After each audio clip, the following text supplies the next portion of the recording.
Hey everybody, I am Jacob Brandon. I went 8th at LVO with Kruleboyz. I ended up going 6-1.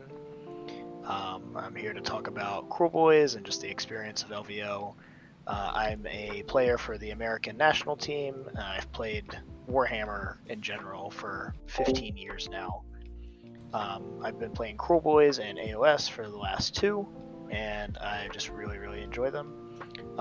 I think they've finally gotten to a spot where they're reasonable to play in tournaments, and I think the results are starting to show that, not from just me, but there was another 5-0 player who I beat in the Shadow Round, Austin Tamesh, who has also gone 5-0 at least twice.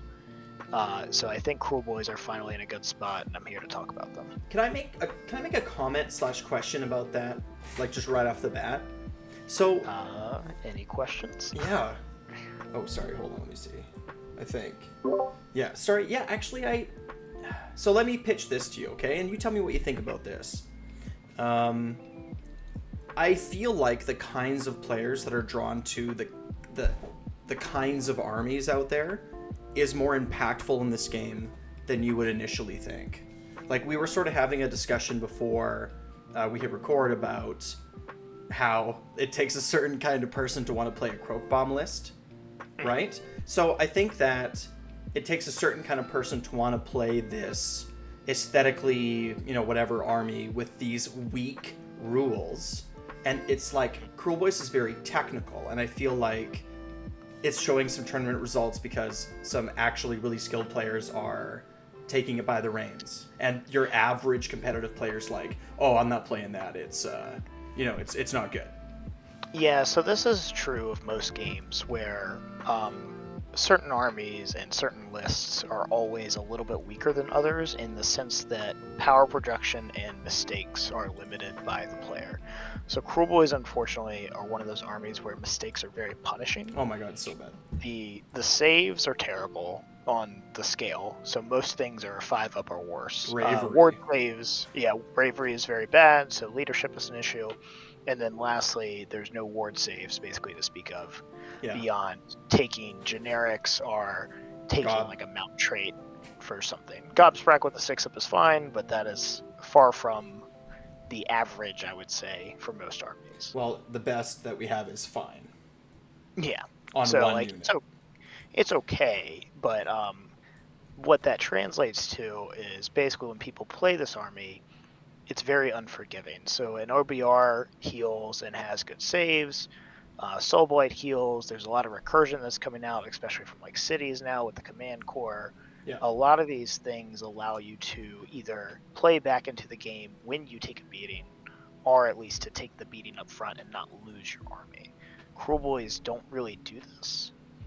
The wound count is usually very low, in the low 100s, which isn't the worst in the world, but again, when you equate those saves to back it up, those wounds go really fast.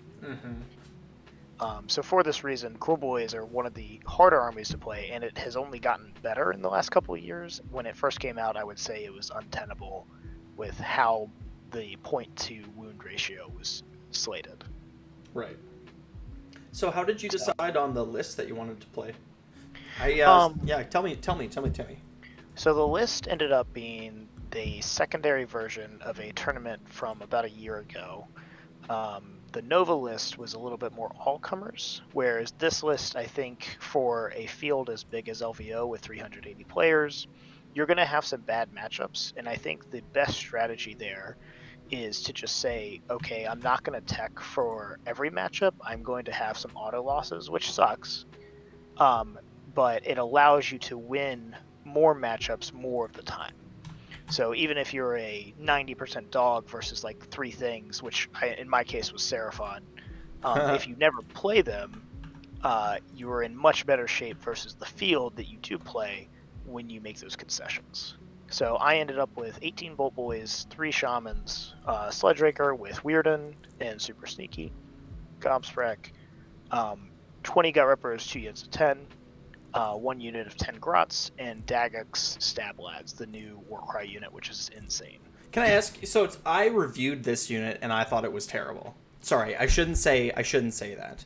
I think So that it's like I didn't think it was good, and I was like, well, it's like it is 70 points, mhm. but I can't like I almost was like, yeah, if I only had 70 points, I'd take it. But I feel like if I had 80, I would take Hobgrots. Tell me why I'm wrong.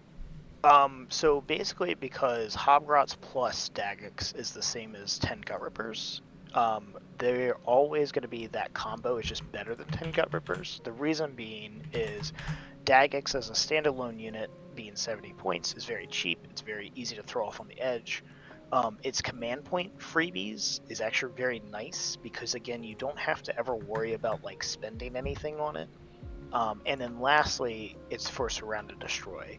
Kruleboyz again don't have a lot of wounds, so whenever you lose a unit, it's very bad.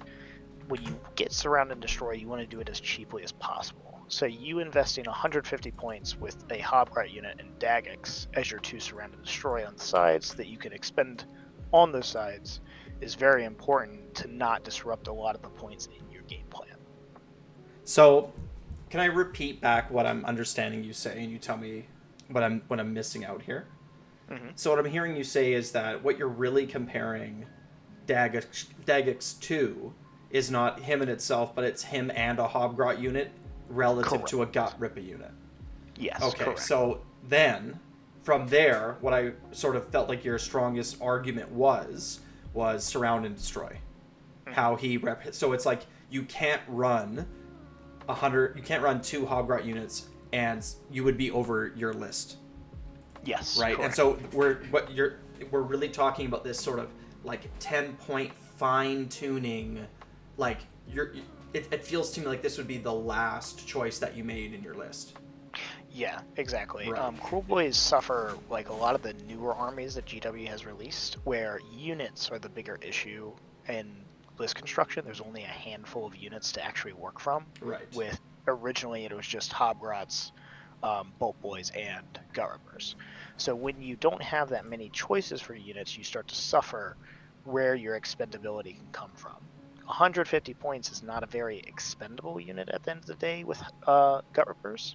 And another issue is battle line fulfillment with 3 units. You want to try to do it usually as cheaply as possible. 450 points in the battle line with Gut Rippers is not very efficient. That's a quarter of your army. Yes. You want to get it as quickly as possible with those Hobgrots and then 2 other Gut Rippers still to screen. Right. Yeah, I mean that's quite interesting. So you have 3 times. Can you tell me? I feel like for Kruleboyz that Crump 'em all is actually a better battle tactic, quite often compared to Wah. Mm-hmm. Yeah. I would 100% back this up. Tell me more. So this is a philosophy of singles versus like any other type of format where diff or teams or anything like that. So Crump 'em all is you need to knock your opponent down to 2 or less units by the end of the game. Your bad matchups are already the summoning armies with Seraphon and Soulblight. So again, your grand strat being Wah doesn't really help you there because you're probably already losing that game. So what Crump 'em all does is in singles, a lot of people have to play to win. Because of that, they can't give up space and they can't play for a small margin because it's too risky at the end of the game.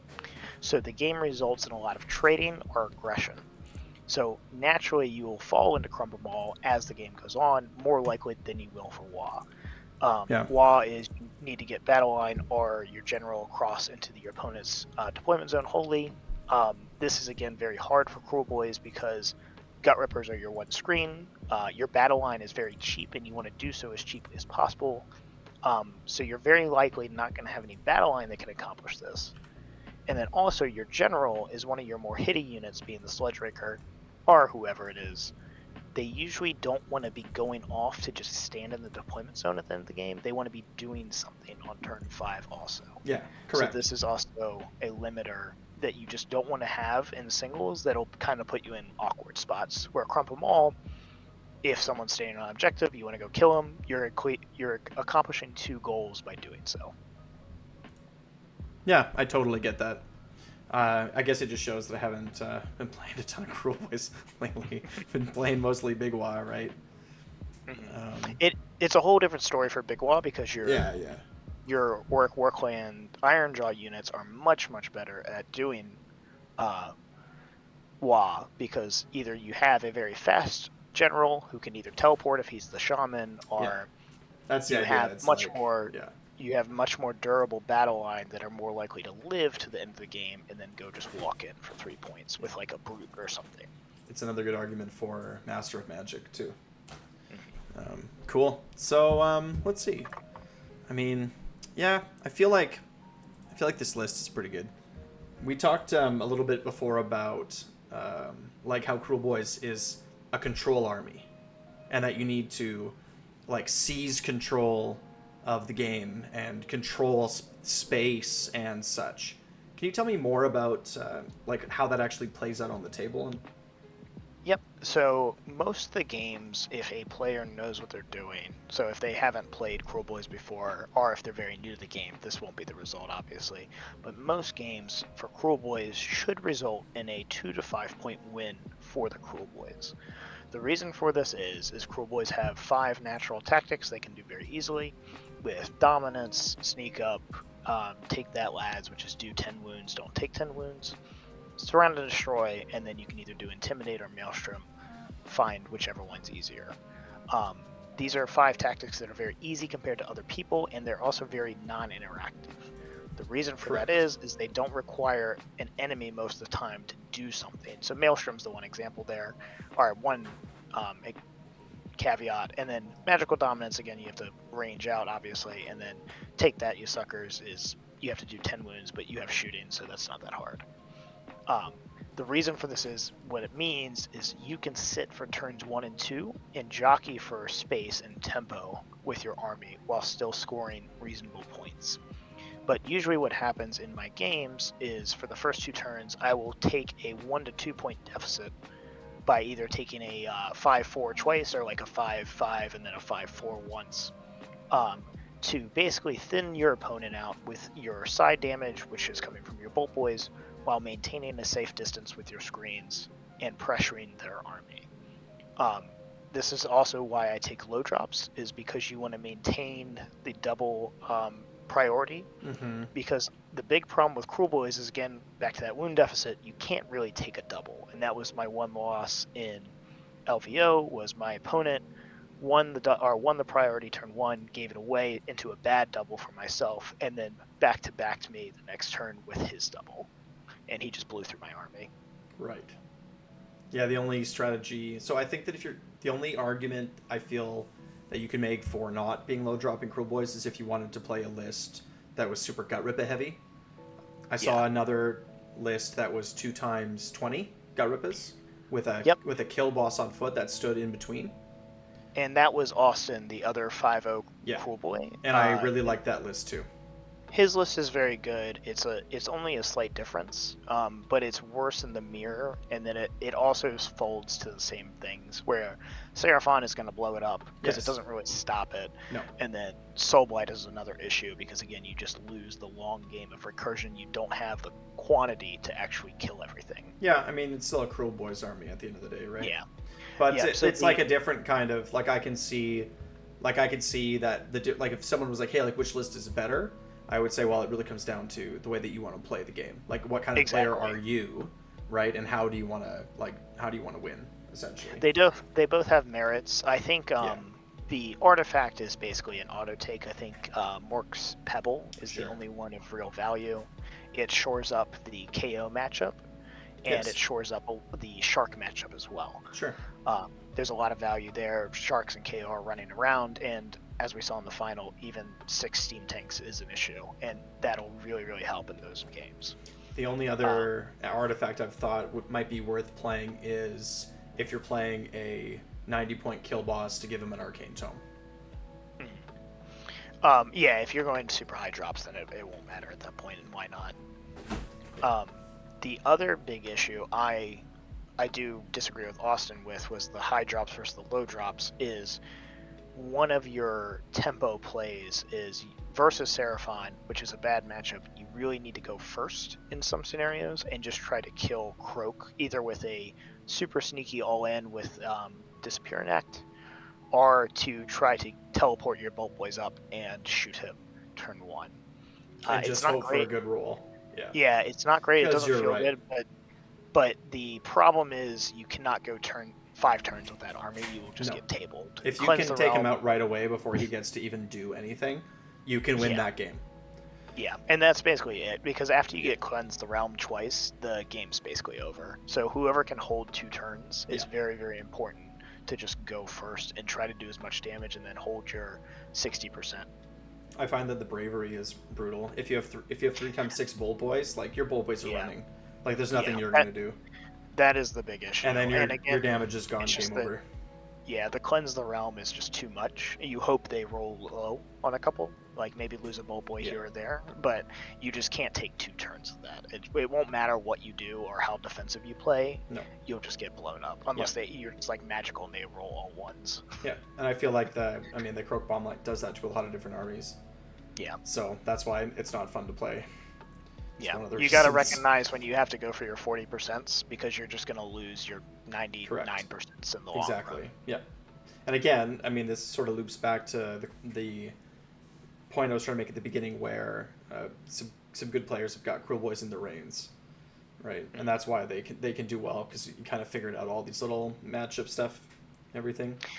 Yeah, I'm very happy, and I think the GW commentators said it too. They think that Kruleboyz are kind of in a good spot now, or at least they're going in the direction they want them to go. I could see a couple more changes. I push back on that. I think that it's been a race to the bottom with points, I feel.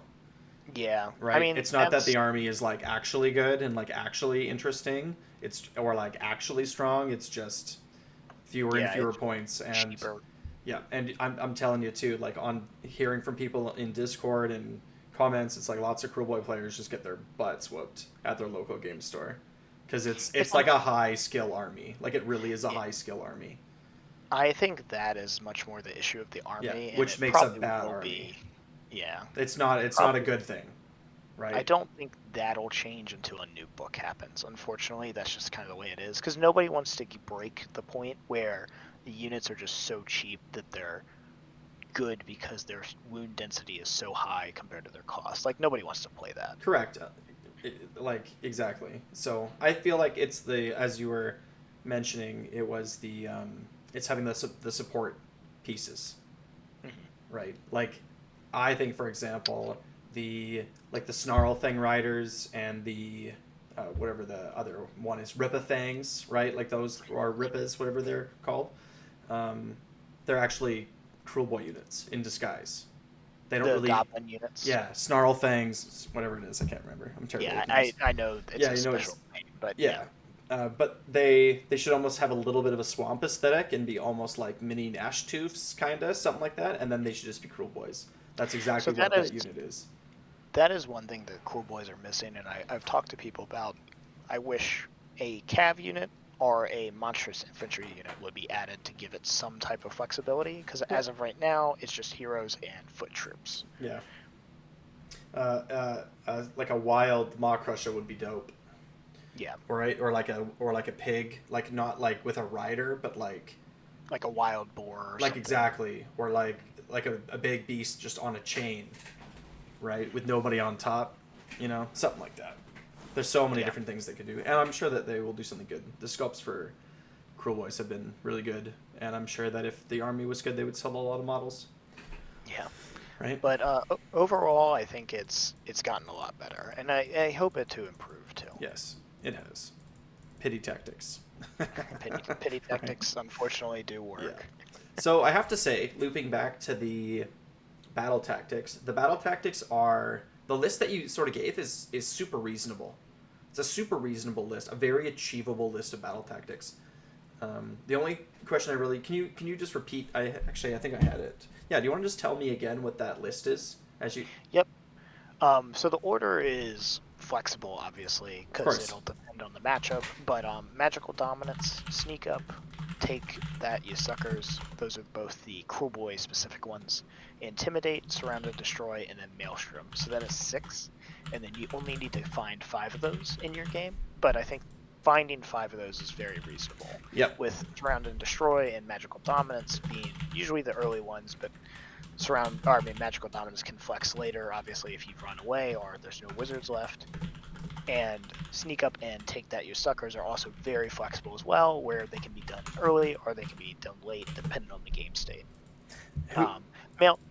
All right, go ahead. This is getting back to the where you're running Dagox, right? For Surrounding the Strike. Which heroes are you led into the Maelstroming? Is it just like Gutrippaz and Sludgeraker, or Gutrippaz and Gobsprak? Gobsprak is a reasonable take here, because Gobsprak might get a kill, but Gutrippers or Hobgrots will probably not.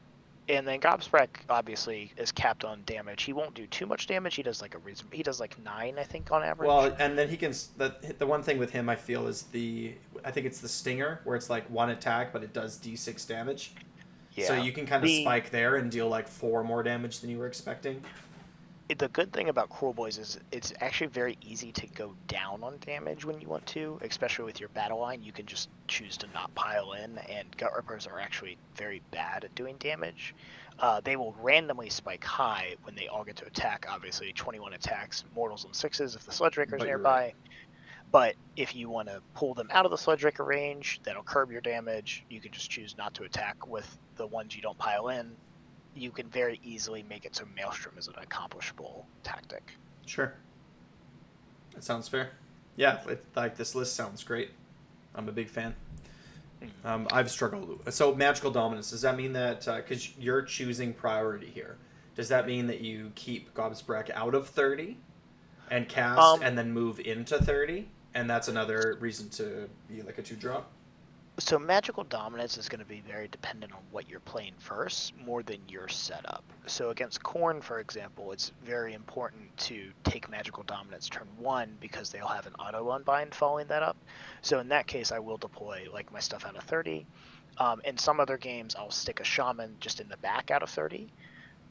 He can then be an Antorian Acolyte if I go second, or he can go first and cast Boggy Mist or Mystic Shield, whatever, if I need the tactic.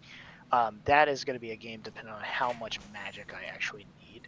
If I'm playing like a Null Myriad, for example, I only really need to cast like Mystic Shield, because my spells are not going to be effective at slowing them down. So in that case, I'll be outside 30. It's fine. In other games where I need the magic to actually affect them, I'll risk or hold Magical Dominance for later. Cool. Sounds pretty good to me. Big fan. And you also have the flexible Intimidated Maelstrom. So again, there's 6 in there. So one of them can always get pulled out. And you can always go for a risk. And if you're going at the bottom, you get to see Primal Dice more often. So in a case where your opponent either uses a Primal Die and then you have one banked, you're a big favorite for Magical Dominance at that point. If you're on an Arcane, they don't have any bonuses, for example. That's also another big edge. So you could play that to your advantage by sitting and waiting. Oh, yeah, I like it. I think that's, again, I haven't been playing a ton of Kruleboyz lately, but it seems almost better than my experience lately has led me to believe. Right? It feels like a pretty good list of battle tactics, which is so important. What do you everyone's kind of been talking about battle tactics lately. What's your take on 4th edition battle tactics? Like, what direction should Games Workshop head with battle tactics? So this is one of those things that I've kind of ceded to GW. When I originally first started playing this game, I hated the double turn, but I think after a while, there's certain things that GW does where you just have to accept that and move on, and then once you see that, you can kind of think of it for the better. Battle tactics that are unique to books at this point are just something that they like, because they've been doing it over and over and over again, so I don't expect them to go away. And at that point, I think it's fine, because once you've given it to everybody, it's kind of whatever. Every book basically at this point has 2 to 3 battle tactics that are very good for them. They can do on their own, and that's just another learning curve. It sucks. It's a lot of extra knowledge that you have to carry around, that you have to know, like, oh, my opponent can do these battle tactics, yada yada. But I don't see them slowing down at this point, so it's just a hill to not stand on. not let alone tie on. Don't even. Yeah. So, because I just don't see them. If they wanted to back out of it, they would have done it a long time ago. Sure.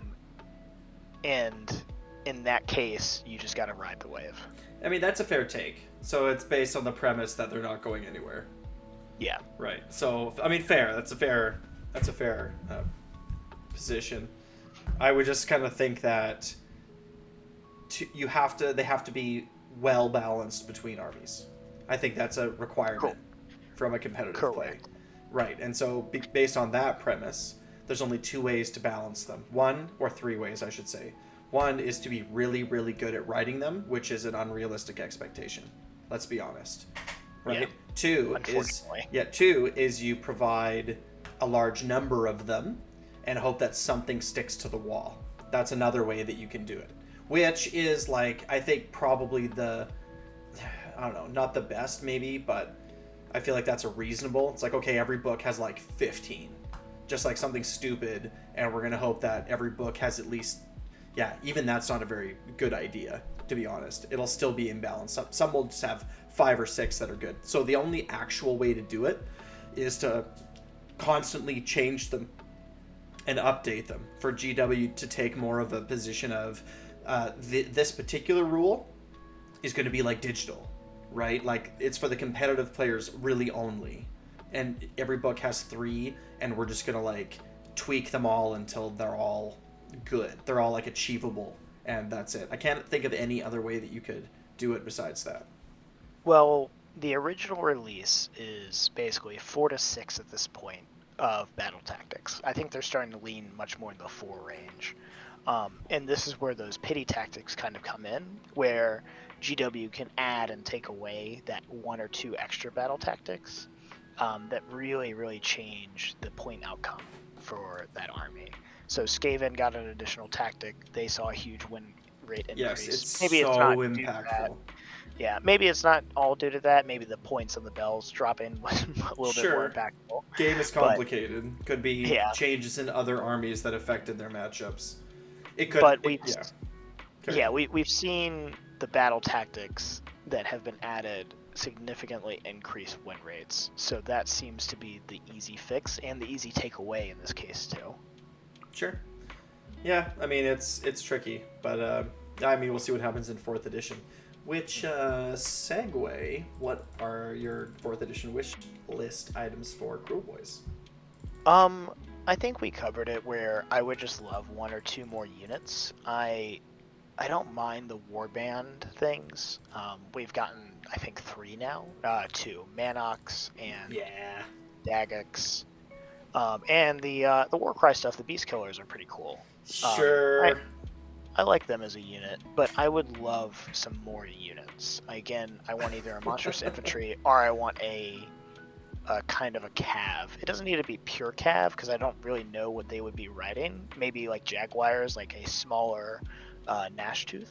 Sure. Or something like that, but like something of that flavor. I always imagine like a Gnashtooth pack. Yeah. Right. Like they could be Agrodon size, maybe like a 3-man.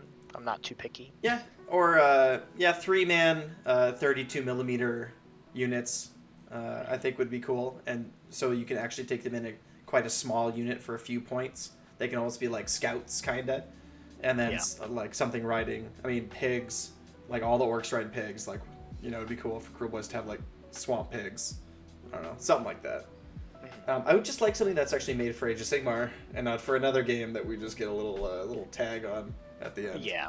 That's what I like. In terms of rules, that's not really my wheelhouse, where I can't think of rules that I would add. I'm actually pretty happy with the rules as is. I always just like more stuff. Yeah, sure.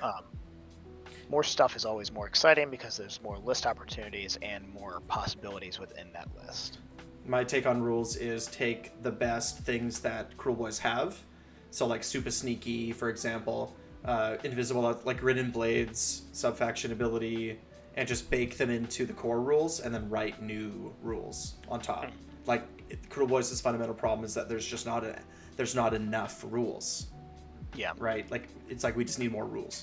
Oh, I would love Dirty Tricks to just become D3s. Right. I would love that. Sure. I think that would just be a better quality of life change. Sure. And that's an easy one. Yeah, and super sneaky could be a Dirty Trick.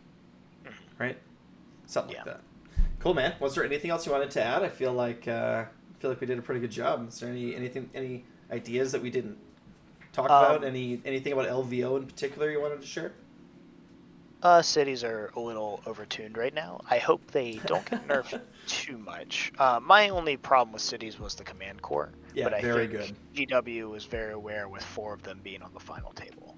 Yes. So, but besides that, I think the game is in a pretty good state. The new battle scroll should come out within the next 2 weeks, hopefully. And we'll see some more balance changes there. I think there's a couple armies that need to be hit, but overall, I'm pretty happy with the game. For newer players, I know Kruleboyz are in the Dominion box. I would highly recommend to not play Kruleboyz if you're a newer player. Mainly because, like we talked about, the way you get good at this game and learn this game is by playing more flexible armies, which is not always the funnest. But my big problem with Kruleboyz, and I think I hear this gripe a lot from people that play them, is fragile armies are feast or famine, Sure. especially with Kruleboyz. That's not usually the type of game you want to play if you're playing casual or local. You usually want to play something a little bit more back and forth. Yeah. Kruleboyz obviously spike high with 6s, so there's already an inherent roll advantage for you, or disadvantage if you're rolling under. So your standard deviations are going to be much wider, and then the problem with wounds is just going to be like you're going to get blown up some games and you're not even going to get to play. So Kruleboyz is very rough.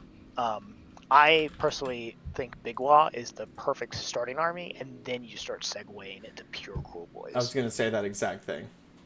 It's like play Ardboys and Pigs and Brutes and Gobsprak and Sludgeraker and Bullboys. Yeah, and then you can slowly transition, slide in some Kruleboy units here and there. If you want to play your orcs, but don't go straight Kruleboyz. I think it's a very hard learning curve. Yeah. If you're up for the challenge, go for it.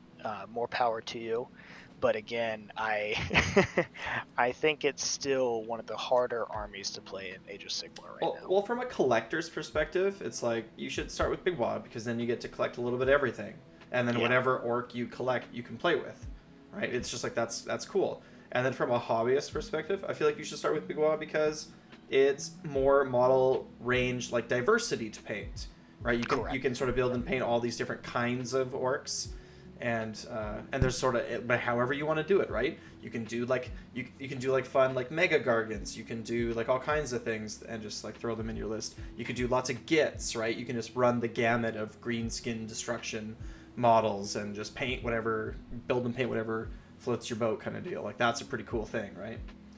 I love the Kruleboyz, but again, that's just the one caveat I have to give whenever I talk about them. Yeah. Because a lot of people are like, oh, I don't see the same success. Kruleboyz have a 44% win rate right now for a reason. Yeah, for sure. So just to carry it on that topic a little bit. So if you are playing Kruleboyz and you're like a casual player at your local game store, and you could tailor your list however you wanted to, because some people, I see that in the Discord a lot, people are like, hey, like I'm playing such and such a player or such and such an army, like what do I do specifically against the worst matchups that Kruleboyz have? You mentioned Seraphon, OBR, and others.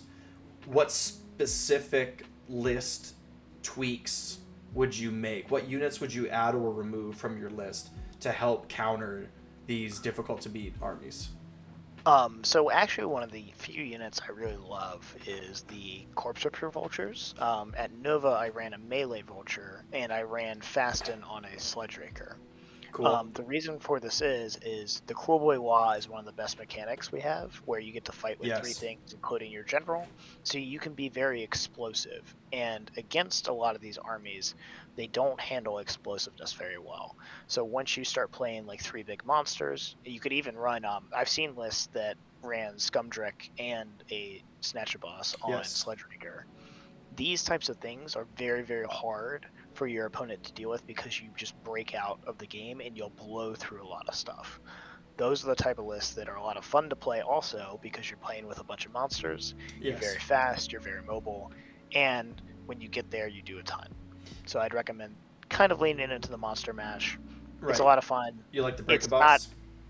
I'm not a fan of the Breaker Boss. The reason is I really don't like the units that do not have poison on their mounts.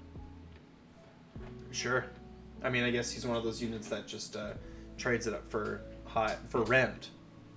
He's a little bit slow, is my other issue. Yeah, he's like a super sneaky fast-in kind of guy, I feel. Yeah. Like, he's like a good throwaway unit, almost. Yeah, because I usually compensate my fast-in to keep up with my vultures at that point. But the Mirror Brute is a little bit too slow for my taste. Movement 5.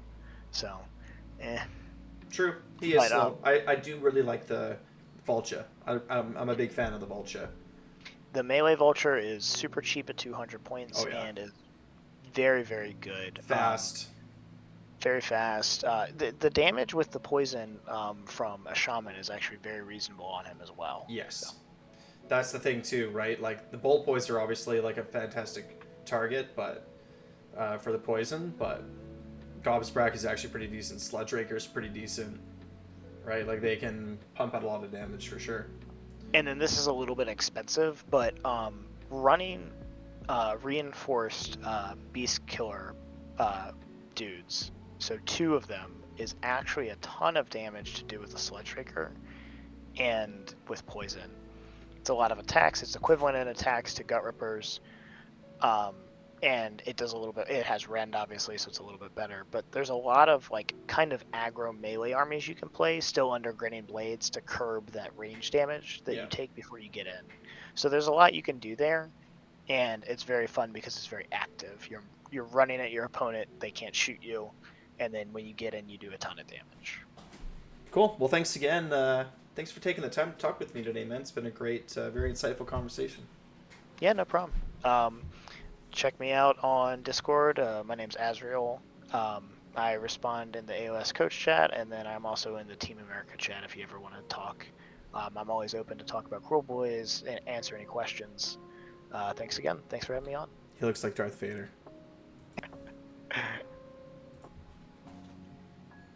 Like, subscribe, wah.